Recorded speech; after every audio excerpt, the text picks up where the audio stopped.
ওটা দা হঠাৎ করে দাঁড়ায় গেলে কেন? ভাবতেছি হাগুদা এরকম পরিবর্তন হয়ে গেল, আমার মাথায় ঠিক খেলছে না। এসব ভালোবাসা, বউর ভালোবাসা হাগুদার মাথার ব্রেন ওয়াশ করে দিয়েছে। বলছি ভাই, আমি যেরকম হাগুদারে ভালোবাসি সেই ভালোবাসাটা ওভারটেক করে দিল। আরে তোমার ভালোবাসা তো নিঃস্বার্থ ভালোবাসা, আর ওদের তো স্বার্থওয়ালা ভালোবাসা। সেই জন্য একটু ভালোবাসা বেশি করে দেখাচ্ছে, বুঝতে পারিস? এর জন্য তোমারটা তলে ঢাকা পড়ে গেছে।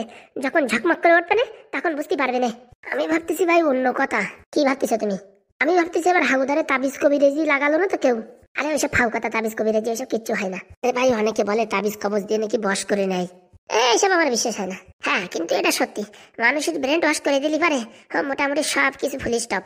যেমন যেমন এই যে হাগুদার চোখে এখন আমরা শত্রু হয়ে গেছি, আমাদের ভুল বুঝলো, উল্টো পাল্টা আমাদের নামে বদনাম দিল। যতই হোক হাগুদা বউর কথা বিশ্বাস করা উচিত ছিল না। এতদিন ধরে হাগুদার সাথে জীবনযাপন করলাম, আর পট করে এরকম ভুল বুঝলো। কিন্তু ভাই একটা ভুল হয়েছে বললেই হবে না। কি ভুল? এই লাস্টে যে আমরা রাগ করে চলে আসলাম, কমসে কম একবার হাগুদার সাথে দেখা করে আসার দরকার ছিল। শোনো, হাগুদা তো কচি খুকি না, বুঝতে পারিস? যদি বিপদে পড়ে অবশ্যই তোমার ফোন করবে। তা ঠিক বলেছিস। আপাতত চলো পাদুর স্কুলের পাশে ওই যে একটা বন্ধু বললো না, ওর বাড়ি যেয়ে আমরা আশ্রয় নিই। ওখানে থেকে কিছু একটা ব্যবসা ট্যাবসা করিয়ে জীবনযাপন চালাই। আর এই হাগুদা যখন নিজের ভুল বুঝতে পারবে তখন আমাদের কাছে অবশ্যই চলে আসবে। ঠিক বলেছিস ভাই, ঠিক বলেছিস। বলছি কি পাদুরি কি এই ঘটনার ব্যাপারে বলবো? না ভাই, কিচ্ছু বলার দরকার নেই। যদি হাগুদা নিজের ইচ্ছায় বলে তো বললো, আমাদের ইচ্ছায় বলবো না। তারপরে যদি বাবারে দেখতে চাই, সে কি করে ম্যানেজ করতে আমার জানা আছে। চল দেখি চল। এই তিনটে মাল আবার কোথায় গেল কে জানে। চল বন্ধুর বাড়ি চল, খিদে যা লাগিয়েছে ওখান থেকে খাওয়া দাওয়া করে তিনজনের বাড়ি একে একে করে যাই খুঁজে দেখতে হবে বাড়ি পৌঁছাইছে কিনা। লাল ব্যাটারি, এই তারপরে চম্পা, আর ওই ফড়িংয়ের বাড়িটা কোথায়? ওই তো ফড়ফড়ানি গ্রামে। চলো তাই হঠাৎ করে বন্ধু বাড়ি যাই খেয়ে নি। কালকে নিমন্ত্রণ করেছিল তো গেলাম না, আজকে গেলি পারে কেন বেলনের খোসা দিল। চল চল চল।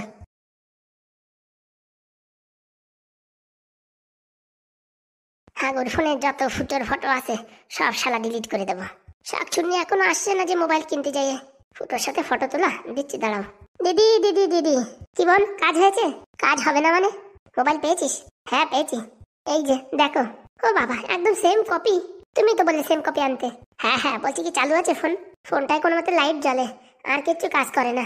জলে পড়েছিল তো নষ্ট হয়ে গেছে। কাস্টমার দোকানে ঠিক করতে দিয়ে গিয়ে আর নেচ্ছে না। ক টাকা নেছে শুনি? 750 টাকা। ভালো করেছিস। এখন এই ফোনটা দিয়ে কি করবো সেটা বলো। কাছে আয় বলছি। এখন হাগুর কাছে তুই যা, গিয়ে বল কি দিদির কথা বলা হয়ে গেছে, এই যে ফোন রাখো। বলছি এই পুরোনো ভাঙাচোরা ফোন দিলে পারে টের পাবে না। কিচ্ছু টের পাবে না, তুই খালি ফোনটা দে। এতক্ষণে 5-7 বোতল বাংলা মেরে দিয়েছে, বুঝতে পারিস? ওর হুশ জ্ঞান কিচ্ছু নেই। খালি তুই ফোনটা দিয়ে আয়, তারপরে ও বুঝতে পারবে, বুঝতে পারিস যে ওর কাছে ফোন আছে। কিন্তু ফোন তো আসবে না, ফোন থাকবে সব আমাদের কাছে। যখনই কেউ ফোন করবে আমরা ওটাই কথা বলবো, বুঝতে পারিস? ফোন সুইচ অফ থাকলে পরে সবাই ডাউট করবে, হাগুর ফোন কেন সুইচ অফ, কি হলো? কিন্তু ফোন চালু থাকবে, আমরা ওটাই বলবো পাইকারায় গেছে, বাজারে গেছে, হাটে গেছে, ঘাটে গেছে, একটা না একটা বলিয়ে টলিয়ে মোটামুটি লোকের সান্ত্বনা দেবো। কিন্তু হাগুড়ি সান্ত্বনা দেওয়ার জন্যই ওই খারাপ মোবাইলটা দেওয়ার দরকার, নালি মালটা ভাববে না ওর ফোন নিয়ে আমরা কি করছি। বলছি দিদি, আর টাকা পয়সা কি করে হাতাবো? কি করে হাতাবি সেটা দেখিস কেনে। তুই আর আমি এখন যাই একটা জয়েন্ট অ্যাকাউন্ট খুলবো। তাহলে আমি ফোনটা এখন দিয়ে আসি, তুই যা, তারপর পর আমি যাচ্ছি। হ্যাঁ আচ্ছা দিদি। বলছি কি তোরা যে এক পেটি বাংলা আনতে বলেছি আনিস? আরে দিদি, বাংলার কথা বলে আছি, একটু পরে দিয়ে যাবে না। কে দিয়ে যাবে না? হয়তো দোকানদারে বলে আছি একটা ছেলে পেলে দিয়ে পাঠাই দেবে না। এরকম গবেটের মতন কাজ আর কোনো সময় করবি না। কেন দিদি, কি হয়েছে? বাড়ি একদম লোকজন আসে বারো না, তুই কি কাজ করে আসলি? হ্যাঁ হ্যাঁ হ্যাঁ দিদি, ভুল হয়ে গেছে, এরপর থেকে আর ভুল হবে না। মনে রাখিস যেন বাড়ির ভিতরে কোনো মানুষজন এলাও করবি না। হ্যাঁ আচ্ছা দিদি। ভালো কাজ করতে যাই খারাপ কাজ হয়ে গেল। ভাবছিলাম জয়েন্ট অ্যাকাউন্ট খুলবো, তো এটা শালা পাগলি ফাগলি এই মাল লাস্টে কেস খাবে আর আমারও কেস খাওয়াবে। দরকার নেই, সিঙ্গেল সিঙ্গেল অ্যাকাউন্ট খুলবো। পুরো গবেট মাল। গবেট ভাই ভালো, বেশি ফাজলামি করবে শালারে কিচ্ছু দেবো না, জেল খাটে মরবে আর আমি এদিকে আয়েসি করবো। এই শালা হাগুর ফোনে যত ফোন আসবে এই মালটা দিয়ে উঠবো। কারণ কি, যখন কল লিস্ট চেক করবে, ভয়েস চেক করবে, ওই মালের সাথে ম্যাচ হবে। আমার তো আর ম্যাচ হবে না, তার জন্যই হাগুর ফোনে যত ফোন আসে আমি আর উঠবো না। এমনি উঠোই নেই, আর যত ফোন আসবে এই শালা শাকচুন্নি দিয়ে উঠবো। মরবি তো মর, শাকচুন্নি মর। ফুটো, তুই কাজটা ভালো করলি, আমার ছেড়ে দিয়ে চলে গেলি। যা, চলে যা, তোর আর আসার দরকার নেই। তোর দাদারে ফেলে রেখে চলে গেলি, বন্ধুত্ব শেষ করে দিলি। যা। দিদি তো ঠিকই বলেছে, পুরো মাল খায় টাল হয়ে পড়েছে। স্বামী, ও স্বামী। কে? আমি শকু গো, শকু। শকু আবার কে? আরে তোমার বউ শাকচুন্নি। আসো বাবু, আসো বসো। এই তোমার ফোনটা দিতে এলাম। কিসের ফোন?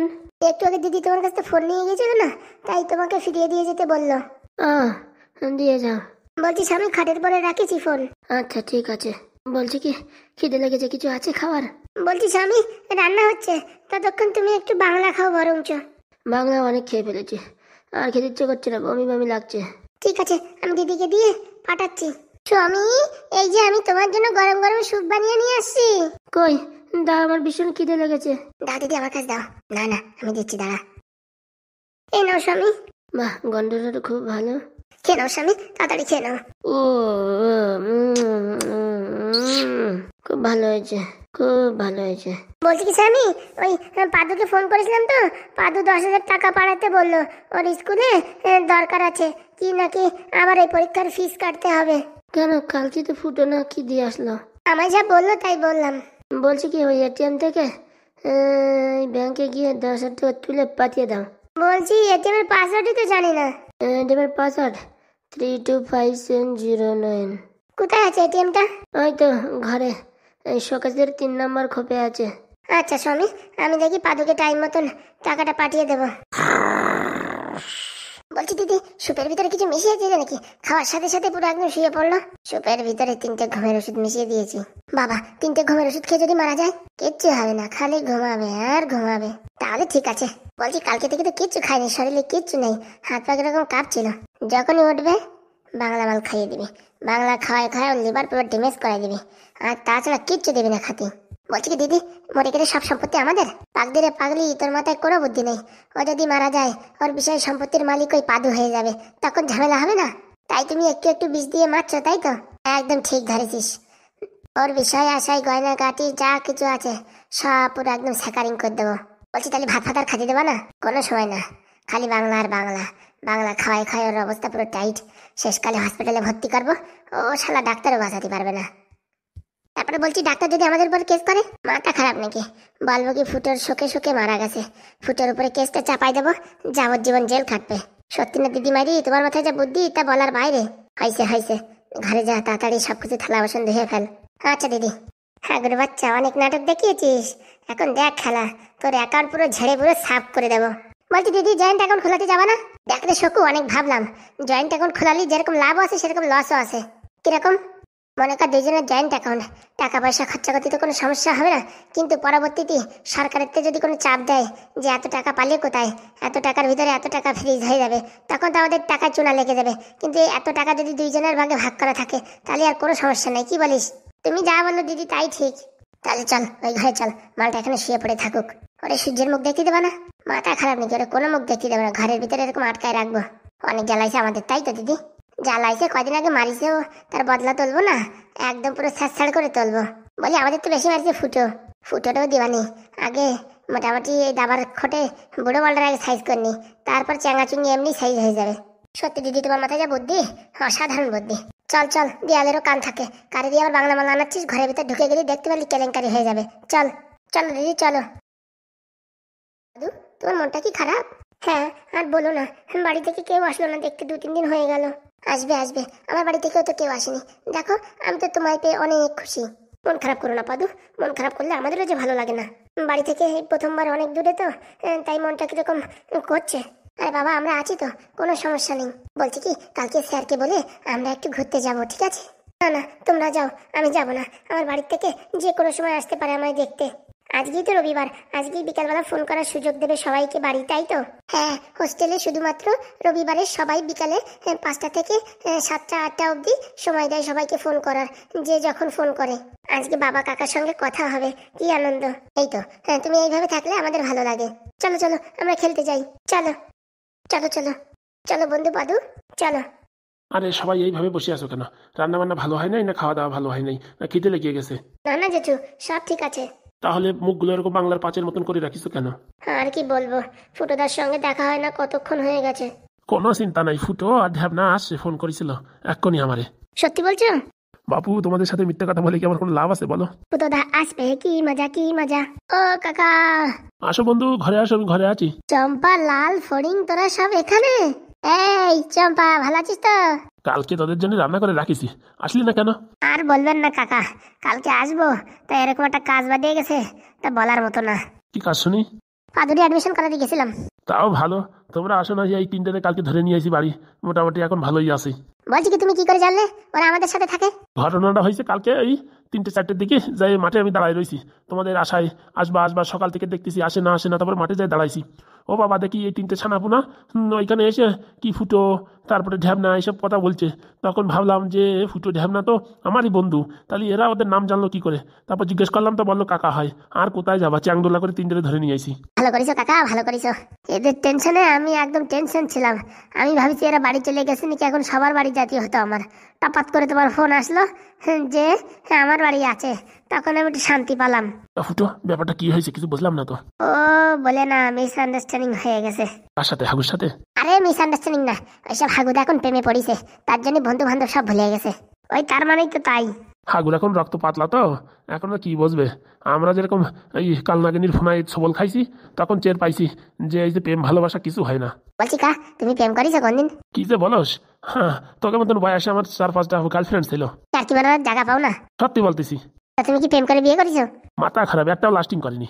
যেই শুনিছে পয়সা করি নাই, ছাটি মেরে মেরে চলে গেছে সব। প্রথম প্রথম বয়সকালে ভালো চুল ছিল, পোষ পাশ দিয়ে মোটামুটি প্যান্ট শার্ট পরে, জুতো পরে, একটা ঘড়ি পরিয়ে মোটামুটি হাঁটতাম, একটু সেন্ট লাগাইয়ে। উরি বাবা, সবাই আমার বিশাল দাম দিত, কিন্তু পকেটে যে ফুটো করি থাকতো না, যেই জানতে পারিছে সব একটা করে কাট আউট হয়ে গেছে। সেম কেস হয়েছে হাগুদার সাথে। হাগুদার এখন মালকড়ি ভালো আছে তো, দুটো বউ এরকম ভালোবাসা বাসতিছে, আমাদেরকে ভুলে গেছে, আমাদেরকে ভুল বুঝতিছে, বুঝতে পারিস? পয়সা করি খাইয়ে টেয়ে যখন আর থাকবে না, তখন ক্যাক করে লাথি মেরে দিয়ে ফেলাই দিয়ে আটা দেবে, দেখো। আমি তাই বলেছি ফুটোদারে। ফুটো টেনশন করে না, হাগু আবার আসবে ফিরে তোমার কাছে। ফিরে তো আসতেই হবে, কারণ কি আমি তো কোনোদিন হাগুদার সাথে খারাপ ব্যবহার করিনি, আর আমি কোনোদিন ওই পয়সার লোভে তো বন্ধুত্ব করিনি। আমার ভালোবাসা বন্ধুত্ব ছিল একদম পুরো রিয়েল অরিজিনাল। দেখো, যেই ওই কালনাগিনী সবল খাবে, সেই এমনি চড়াত করে আমার ফোন করবে, দেখে নে। আমি শুনেছি ওই হাগুর দুটো বউ নাকি জেল খাটা আসামি। হ্যাঁ, ওই জেল তো আমি খাটাইছিলাম। ভুল হয়েছে কি, ওই কেসটা তুলে নিয়ে হয়। কেসটা তোলার আগে মালগুলো ভারী ভয়তে ভয়তে ছিল। যেই কেস তুলে নিয়ে হয়েছে, বাবারে বাবা, ওদের নিজের রূপ দেখাইছে। আমি তাই তো ভাবি ওরা ভদ্র কি করে হলো। এই ঢ্যাবনাই আগে ঠিক বলেছিল, ও শালা মোটামুটি আমরাই বুঝতে পারিনি। দেখো ফুটোদা, তোমাদের মাথায় ব্রেন বেশি থাকতে পারে, কিন্তু আমি নেম্বর সাথে ঘুরে ঘুরে প্রায় 150-200 কেস সলভ করেছি। সব ওই টাকার লোভে সব ওই কেস হয়েছে। আর যে কটা কেস খামারি ছিল, যেই উঠেছে আবার সেই আগের মতন। কুকুরের ল্যাজ যেমন সোজা হয় না, বাঁশগাছ যেমন সোজা হয় না, সেই রকম ওই সব শয়তান বজ্জাত কোনোদিন সোজা হয় না। ঠিক বলেছিস ভাই, ঠিক বলেছিস। তোর কথা শুনলি পরে আজকে আমাদের এই দিন দেখতেই হতো না। বললি তো হবে না, সব ভাগ্যের লিখন। আরে হচ্ছে তোমাদের বন্ধুত্বের মাঝখানে একটা এরকম একটা ঝামেলা হওয়া ভালো হয়েছে। কেন কাকা এরকম কথা বললে তুমি? আরে বাবা, বন্ধুত্বের মাঝখানে একটু ঝগড়াঝাটি হলি পারে বন্ধুত্ব আরো পাক্কা হয়, পুরো একদম 32 রডের মতন হয়। 32 রড মানে? মানে এরকম পাকা হয়, ও টানিয়েও কেউ ব্যাখ্যা করতে পারবে না, বুঝতে পারিস? বলতেছি কি কাকা, কথাবার্তা অনেক হয়েছে, খিদে লাগিছে, কিছু আছে নাকি? আসে মানে বিরিয়ানি রান্না করেছি। ঘপাত করে নিয়ে এসো, ফুটো দ্বারা যা খিদে লাগিছে না, তা বলার বাইরে। ফুটো, তোমরা এখানে বসো, আমি পট করে যাবো আর আসবো, রান্নাঘরের তো নিয়ে আসি। হ্যাঁ, আপনি শুধু শুধু আমাদের জন্য এত কষ্ট করছেন কেন? কষ্ট মানে সারা জীবন একা থাকি আইছি, এখন তোমাদেরকে পাইয়ে ভারী সন্তুষ্ট হয়েছি আমি, বুঝতে পারিস? নিয়ে এসো তাড়াতাড়ি। যাবো আর আসবো। বুঝিস ফুটোদা, ভগবানের সব লীলা খেলা। না হলে দেখিস, যে সময় ঝগড়া হয়েছে বাড়ি থেকে খেদাই দিছে, বাড়িও ঠিক করে দিছে, খাওয়ার জায়গাও ঠিক করে দিছে, 3টে বাচ্চার থাকার জায়গাও ঠিক করে দিছে। সত্যি ভাই, ভগবানের সব খেলা। এখন কি দে কি করে কে জানে। ওই কাকা ঠিকই বলিছে, বন্ধুত্বের মাঝখানে একটু ঝগড়াঝাটি হলি পারে আরো স্ট্রং হয়। তবুও ভাই, ওই দুটো কালনাগিনী সাপের ভিতরে হাগুদারে রাখি আমি শান্তিতে নাই। আরে একটু সবল খাতি দাও, তারপরে আপন ইচ্ছায় কুড়া হয়ে আসবে না। বাবা, দেখে তো মনে হচ্ছে খুব ভালোই হয়েছে। রে বাবারে বাবা, এত সুন্দর রান্না করেছো কাকা তুমি। আরে আমি তো আর পাকা রাঁধুনি না, ইউটিউব দেখে দেখে এটা শিখেছি, তাই এখন পটাপট করে খেয়ে বলো তো কেমন হয়েছে। কচো মাচর, সেই স্বাদ গো, সেই স্বাদ। এত ভালো রান্না কি করে? রে বাবা, এত সুন্দর রান্না করেছো, এটা মনে হচ্ছে পুরো একদম অমৃত অমৃত। হ্যাঁ হ্যাঁ, যেটুকু ভালো রান্না করেছে। আমি তো প্রায় 500 গ্রাম চাল খেয়ে ফেলাইছি, আর আমি প্রায় 1 কেজির কাছাকাছি। আবার রাত্রিবেলা খাবো। বলছি এত খানিক রান্না করেছো কি করে? ওরে, আমার কাছে 5 কেজি বিরিয়ানি রান্না যায় এরকম হাড়ি আছে। আগে কি দোকান চালাতে নাকি তুমি? না না, আমার সব দিনের একটু স্বপ্ন, বিরিয়ানি বানাই বানাই লোকের খাওয়াবো। সত্যি কাকা, আপনার মতন মানুষ হয় না। ওইসব কথা পরে, আগে পটাপট করে খাও, খাওয়ার সময় কথা বলে না। সেই স্বাদ, সেই স্বাদ, বাবারে বাবা, বিরাট স্বাদ লাগতেছে। বলছি কাকা, এত উপকার যখন করেছেন, আর একটা উপকার করতে হবে। কি উপকার শুনি? উপকারটা হচ্ছে, আমি আর এই যে ঢ্যাবনা শহরে যাবো, একটা কাজ বাজ খুঁজতে, বুঝছো? কোনো কাজ বাজ নাই, হাতে কোনো পয়সা করিও নাই। এখন কি দিয়ে যে কি হবে কে জানে। বলছি আমরা শহরে যাই যতদিন না একটু ভালো কাজ বাজ খুঁজে পাচ্ছি, সেই কয়টা দিন তুমি যদি এই 3টে ছেলে পেলে তোমার কাছে রাখো না কাকা, সারা জীবন তোমার কৃতজ্ঞতা থাকবো। মনের কথা কাটি না ফুটো, আমি আরো ভাবছি বলবো যে এই 3টে মালটা আমার কাছে রাখি দিয়ে যাও, মোটামুটি গল্প গুজব করলে সময় কাটবে না। আমি থাকতে পারি, একটা শর্ত আছে, আমার স্কুলে যাওয়ার কথা বলবা না। আমারও একদিন বাদে একদিন বিরিয়ানি খাওয়াতেই হবে। তোকে সব শর্তে আমি রাজি। ফুটো দেখো, টাকা পয়সা মোটামুটি আমার ছেলে যা পাঠায় আর আমার কাছে যা আছে, তোমাদের সব ভরণ পোষণ আমি করতে পারবো। আমার এখানে তোমরাও থেকে যাও, বুঝছো? সবাই মিলে একটা সংসার পাতাই। না কাকা, তুমি আমাদের জন্য যেটুক করিছো সেটুকুই অসাধারণ। আর তুমি ওই 3জন একটু রাখো, বুঝছো? পাদুরি ভালো কলেজে ভর্তি করেছি, ভালো হোস্টেলে, তা মোটামুটি টাকা পয়সা কিছু দিতেই হবে, বুঝতে পারিছো? তো টাকা পয়সা না হলে পারে কি করে কি চলবে বলো? ছোটদার কাছে যা টাকা পয়সা ছিল, যা জমি জায়গা ছিল, সব ওই হাগুদারে দান করে দিয়েছে। শোন ভাই, দেখ আমার লোকের কিছু দরকার নাই, বুঝছিস? হাত পা আছে, ভগবান যদি বুদ্ধি মাথায় দেয় আর কাজ করার ক্ষমতা দেয়, তাহলে টাকা পয়সার অভাব হবে না, বুঝতে পারিস? ফুটো তোমার কথা শুনে আমি তোমার, বুঝছো, বিশাল বড় ফ্যান হয়ে গেছি। তুমি তো ফ্যান হইছো, আমি তো এসি, কুলার, হ্যারিকেন, ল্যান্ঠন, বালতি, পিদ্দুম, নাসা, দেশলাই, মোমবাতি সবকিছু হয়ে গেছি। এই তোমাকে কমেডির জন্য না আমার বিশাল ভালো লাগে, বুঝছো? আমি বলে বোঝাতে পারবো না। এই প্রায় বিগত 7-8 বছরে আমি এত খুশি হই নাই আজকের দিনে যেরকম খুশি হয়েছি। কাকা, এই বিপদের দিনে তুমি আমাদের পাশে এসে দাঁড়াইছো, বুঝতে পারছো? তোমারে আমরা কোনোদিন ছাড়বো না। আমি একটা ভালো পজিশনে যাই, সারা জীবন আমি তোমারে নিয়ে ঘুরে বেড়াবো। সেইটুকু ভালোবাসাই তো চাই। দেখ, ছেলেটা বিদেশে থাকে, টাকা পয়সা অনেক ইনকাম করে, মাস গেলি ভালো টাকা পাঠায়, কিন্তু শান্তি নাই, বুঝতে পারিস? একা একা শান্তি নাই। বলতেছি একটা বিয়ে থাক করতে পারতে। শোন, আমি এই ঘরে শুয়ে থাকি আর তোরা চারিপাশ দেখেছিস কেউটো সাপ, তারপরে ওই যে যত বিষধর সাপ আছে ছাড়িয়ে দিয়ে যা, বুঝতে পারছিস? তাতেও আমি শান্তিতে থাকবো, কিন্তু ওই বিয়ের কথা বলিস নে। উরি বাবা, কাল কেউটোতে খতরনাক হচ্ছে এই যে সেই মোটামুটি বউ। কথা একটা বলিস, বিয়ে করে ডিভোর্স দিয়ে এখন ভারী শান্তিতে আছি। এখন তো তাও ডিভোর্স সিস্টেম আছে, আগে তো ডিভোর্স ফিভোর্স ছিল না, ওই মোটামুটি মীমাংসা করে ছাড়াই দিতে হতো। কয়েকদিন পরে পরে আসি আবার ফোনা দিত যে পয়সা করে কিছু দাও, আর বলিয়ে না। আরে কাকা, তখন সময় তো মোটামুটি ভালো ছিল, এখন তো আমার ওই ফোন পে হয়েছে, ফোন করে বলবে নাকি আমার ফোনে কয়টা টাকা ঢুকাই দাও, নাহলে কিন্তু তোমার বাড়ি আসে বুঝছো হাঙ্গামা করবো। তা ঠিক বলিস, তাড়াতাড়ি খাইয়ে নাও, বিরিয়ানি করে ঠান্ডা হয়ে যাচ্ছে। আচ্ছা, সকালবেলা কিন্তু আমরা ফার্স্ট ট্রেন ধরে বেরোয় যাবো, ঠিক আছে? এদের একটু লক্ষ্য রাখো। এদের নিয়ে তোমার কোনো চাপ নাই, বুঝতে পারিস? একদম এদের আমি একদম চাঙ্গা করে রাখবো। বাঁচালে গো, তুমি বাঁচালে কাকা। আমি বাঁচানোর কে, সব উপরালা। আমার মনে হচ্ছে কি বুঝছো, ভগবান তোমারে ভগবান রূপী পাঠাইছে আমাদের কাছে, নেই তো এই ঘোর বিপদের সময় আমাদের পাশে কি এসে দাঁড়াবে বলো তো? হ্যাঁ, হাতে 1 টাকা নাই, বাড়ি ঘরের ঠিকানা নাই, কোথায় যেতাম কি করতাম, রাস্তাঘাটে ভিক্ষা করে মরতাম, এরকম পরিস্থিতি হয়েছিল। কিন্তু ভগবান দেখো তোমারে পাঠাইছে একদম মোটামুটি, আমাদের একদম ঠিক কারেক্ট সময়ে তুমি এসে পৌঁছাইছো। হয়েছে হয়েছে, আর আমার প্রশংসা করি না, খাওয়া দাওয়া করে একটু শুয়ে পড়ো। সকালবেলা আবার বেরোবা বলতেছ, সারাদিন তো কম ধক্কল যায়নি। হাগুদা এখন কি করতেছে কে জানে? তোমার হাগুদা এখন বউর কোলে মাথা দিয়ে ঘুমাচ্ছে, বুঝতে পারিস? চিন্তা করো না, পটাপট করে খাও। মন মানে না রে ভাই, মন মানে না। মনটা বলছে হাগুদা অনেক বিপদে আছে। আরে বিপদে থাকলে ফোন করতো না? কে জানে ভাই। হাগু নিজের ভুল বুঝতে পারলে অবশ্যই তোমার ফোন করে ডাকবে বা তোমার কাছে গিয়ে সরি বলবে। কে জানে কাকা কি হবে কি না হবে, মনটা ভালো নেই। এটা কিছু এতক্ষণ ভালো ছিল, আবার কথা বলতে বলতে ইমোশনাল হয়ে পড়িস। হাগুদার 2টো বউ আছে, তার রক্ষণাবেক্ষণ করার জন্য তোমার কি আছে আমি ছাড়া? সেটাই তো দুশ্চিন্তার ব্যাপার। বউ 2টো তো ভালো না, ওদের রূপ দেখাচ্ছে, তা হাগুদা বুঝতেই পারতেছে না। হাগুদারে পুরো একদম ব্রেন ওয়াশ করে দিয়েছে। বলছি দিদি, ভালো একটা উকিল দেখলে হয় না? কেন? বলছি হাগুর যে বিষয় সম্পত্তি আছে তোমার ভিতরে আর আমার ভিতরে সমান ভাগে ভাগ হয়ে যায়, তার জন্য ভালো একটা উকিল দেখা দরকার না? হ্যাঁ, দেখা তো দরকার। দেখেছিস নাকি? আমার মনে মনে একটা উকিল আছে, বুঝিস?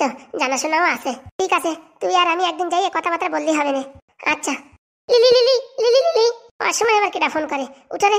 না বাবা, হ্যাঁ তুমি উঠাও। লিলি লিলি লিলি লিলি, আরে তুই উঠো, হাগুর ফোন যে। আরে উঠো তো, দেখ কে ফোন করেছে। লিলি লিলি লিলি লিলি, উঠাচ্ছি, দাঁড়াও। হ্যালো, কে? আপনি কে বলছেন? আমি পাদু বলছি। আরে পাদু, আমি তোমার ছোট মা বলছি। কেমন আছো বাবা? ভালো নেই, তোমরা কেউ দেখতেও আসলে না, আমার মন মানসিকতা খারাপ। আরে বাবা, তোমার মন খারাপ কিসের জন্য? তুমি মন খারাপ হলেই ফোন করবে। হোস্টেলে শুধুমাত্র রবিবার বিকালবেলা ফোন করতে দেয়, আর অন্য সময় ফোন করতে দেয় না। ও তাই? বলছি বাবা কোথায়, কাকা কোথায়? ওই তোমার বাবা আর তোমার কাকা ওই একটা ছাগল কিনতে গেছে, ফোন নিয়ে যায়নি। আর বলে না, আমাদের বাড়ি কালকে সন্ধ্যার সময় থেকে কারেন্ট ছিল না, এই ফোন পুরো সুইচ অফ হয়ে গেছিল। এই একটু আগে কারেন্ট আইছে, তারপরে চার্জিং বসাই রেখে তারপর তোমার বাবা তোমার কাকা গেছে, বুঝতে পারছো? আসলে পরে ফোন করতে পারবানি। না না, ফোন করলে পরে আর ফোন হবে না, শুধুমাত্র বিকালেই ফোন করা যায়, রবিবার সন্ধ্যার সময়। বলছি বাবা আসলে আর কাকাকে দিয়ে একবার পাঠিয়ে দিও। আচ্ছা, বাবা আসলে বলবো। বলছি মা কোথায়? শাকচুনি বল কি এখানে নাই? তোমার মা ওই কল পাড়ে গেছে, ডেকে দেবো? না না, অত সময় নেই। ঠিক আছে, আমি আবার পরে রবিবারে ফোন করব। বাবাকে আর কাকাকে পাঠিয়ে দিও। আচ্ছা বাবা, ভালো থেকো। আচ্ছা। বাঁচা গেছে, বাঁচা গেছে। সপ্তাহে একদিন ফোন করতে দেয়। মোটামুটি ওই যে সময় ফোন করবে সেই সময় হাবি যাবি বলে একটা দিন মেকআপ করাই দিতে হবে। বলছি ফুটো গিয়ে যদি সব বলে দেয়, আগে ফুটোরে বলতে তো দাও। ফুটো যদি বলে তাহলে কোন আমরাও বলবো বানাই চানাই উল্টো পাল্টা। বলছি দিদি একটা কথা বলছি। বল শকু। আমাদের হাতে খুব অল্প সময়। তুমি যেটা ভাবছো না ওই বিষয়ে আমি অনেকক্ষণ ভাবলাম। তুমি বললে এই বাড়ি বসে হাগুর পয়সা ধ্বংস করবে, খাবে দাবে, কিন্তু এটা তো হবে না মনে হচ্ছে। কেন? তোমার কি মনে হয় হাগু ওর বন্ধু ফুটোরে ছাড়া থাকবে? ও যেই একটু বুঝতে পারবে কোনো রকম আমাদের ভিতরে দ্বন্দ্ব, সেই এমনি একবার সুর করে বেরিয়ে যাচ্ছে। তখন আর ধরেও রাখতে পারবে না। এখন এই যে সুযোগ, হাগু একা আছে, এই একা থাকার সময় সুযোগের সদ্ব্যবহার করে দিতে হবে। তোর কি মনে হয়? হ্যাঁ, হাগুরে আমি খারাপ ফোন দিচ্ছি কিসের জন্য? ও কার সাথে কথা বলবে? আর দরজা কোনো সময় খুলবো না। তুই কি ভাবছিস সারাক্ষণ বাংলা মাল খাতি দেবো জলের বদলে? আর সারাক্ষণ ঘুমের বড়ি। ওর ঘুমের নেশা কোনো সময় কাটবে না, সবসময় ও ঘরে থাকবে। যদি খাতি ফাতি না দাও, যদি মরে যায়, মরবে না অত সহজে। বুঝতে পারছিস? কোনো মতে বিস্কিট আর ওই একটু শুক মুখ বানাই দেবো, ভাত ফাত কিচ্ছু দেবো না। ওর গায়ে শক্তি যাতে না আসে, ঠেলা দিলি পড়ে যায়, এরকম অবস্থা করে দেবো ওর। কিন্তু বিষয় সম্পত্তি কি করে লিখে নেবা? সব বুদ্ধি আছে। ওরে ধমকি দেবো যে তুই যদি এই বিষয় সম্পত্তি আমাদের নামে লিখে না দিস, তোর ছেলে পুরো পাদুরি, আমরা এখান থেকে বিষ মিশানো টিফিন নিয়ে খাওয়াই মারিয়ে দেবো, এই কথা বলবো। যে কথা কি মানবে? শরীরের জন্য না থাকলে অটোমেটিক মারবে। আর সারাক্ষণ বাংলা খাওয়াবো তো, বাংলা খাওয়াই ওর হাত পা সব ফুল হয়ে দেবো। আর ফুটো ঢ্যাবনা ওরা যদি খুঁজতে আসে, তুই অত দূর ভাবিস না। ওদের যে ডোজ দিছি ওরা তাড়াতাড়ি আসবে না, তার আগেই কাজ সেরে ফেলবো। আর তুই কোথায় কোন উকিলের কথা বলছিলি না? হ্যাঁ, কালকে চল তো সকালে উকিলের সাথে কথাবার্তা বলি। এই সুযোগ দিদি, এই সুযোগে যদি বিষয় সম্পত্তি না হাতাতে পারি, সারা জীবনে আর পারবো না। এ তো আমিই জানি। এই যে লাস্ট সুযোগ, এই সুযোগে কাজ না করতে পারলি আর আমাদের মোটামুটি এই দেশ ছেড়ে চলে যেতে হবে। চলে তো এমনি যেতে হবে। এই জায়গায় বসে কি বসবাস করতে পারবা নাকি? হ্যাঁ বাবা, ফুটো ঢ্যাবনা পাদুদের মাথায় কম বুদ্ধি নাকি? আমাদের ওই যে আখের রস বের করে দেখিস, ওই মেশিনের ভিতরে দিয়ে আমাদের রক্ত চুষে খাবে। ঠিক বলেছিস। এই অল্প সময় আছে, এই অল্প সময়ের ভিতরে পটাপট করে সব বাড়ি ফাড়ি আমাদের নামে লিখে অন্য লোকের কাছে বিক্রি করে এখান থেকে উদাও হয়ে যেতে হবে। তাড়াতাড়ি কিছু একটা করতে হবে। চল তো তুই আর আমি আগে হাগুর কাছে যাই বলি যে তোর ছেলেরে মেরে দেবো, আমার বিষয় সম্পত্তি লিখে দে। কি বলে? যদি এইভাবে লিখে দেয় তাহলে আর মোটামুটি বেশি দূর জল গড়াবে না। নাই তো এসব কেস উকিলি জানতে পারলে উকিলিও ভালো একটা অ্যামাউন্ট ধরবে। ঠিক বলিস। চল তাহলে, শুভ কাজের দেরি কিসের? বলছি মালটাকে তো কাল থেকে কিচ্ছু খাতি দেওয়া হয়নি, খালি সকালবেলা একটু স্যুপ দিছো, তা আবার ঘুমের বাড়ি মিশয়ে এখন দুবল তোর বাংলা দিবি আর কিচ্ছু না। চলো। ঠাকুর বাচ্চা বুঝতে পারলো না, ওর বন্ধু ফুটোকে খেদাই দিয়ে নিজের বিপদ নিজে টেনে আনিছে। তুই এক কাজ করিস তো, কালকে তুই যেখানে চাকরি করতি নার্সের কাজ, সেখানে যাস তো। কেন দিদি? এখানে গিয়ে তোর ওই ডাক্তারবাবুর সাথে কথাবার্তা বলে এরকম একটা ওষুধের নাম জান, যে ওষুধ খাওয়ালি পারে ওর মেমোরি লস হয়ে যাবে। দিদি, আমাদের ডাক্তারবাবু তো এইসব ওষুধের নাম জানে না, উনি তো নর্মাল এমনি ট্রিটমেন্ট করে। আরে ওনার বন্ধু আছে না কোথাও না কোথাও, মোটামুটি জিজ্ঞেস করে মোটামুটি একটা ওষুধের নামের দরকার। ওই ওষুধ খাওয়ালি যাতে ও সবকিছু ভুলে যায়, এরকম একটা ওষুধ খাওয়াতে হবে। তো ওর সাথে আমরা যা যা করতেছি এইসব যদি পুলিশের ধারে যদি যাই যদি বয়ান দেয়, তারপরে তো আমাদের সারা যাবজ্জীবন জেল হবে। ঠিক বলিস দিদি, ঠিক বলিস। কালকে 7 সকালে চলে যাবি, ঠিক আছে? আমি সকালবেলা রান্না আমি করবো, বুঝছিস? তোর কিচ্ছু করার দরকার নেই। তুই কালকে যাই খালি ওই ওষুধের নামটা যে করে হোক জোগাড় করবি। বলছি আমাদের ডাক্তারবাবু হচ্ছে ঘুষখোর, বুঝছো? কিছু টাকা দিবি, অবশ্যই নামে মানে ওষুধের নামটা জোগাড় করে দেবে। 2-4 হাজার যা লাগে কোনো ব্যাপার না, বুঝছিস? হাগুর এটিএম তো আমার কাছে আছে, বুঝছিস? এটিএম নিয়ে যাস সকালবেলা। আচ্ছা দিদি। বলছি কি হাগু কি রাজি হবে? দাঁড়া, আমি একটা বেতের লাঠি নিয়ে যাই, এখন ওরে চাকুম চুকুম করে মারবো। দাঁড়া হাগু, তোরে আমি টাইট করছি।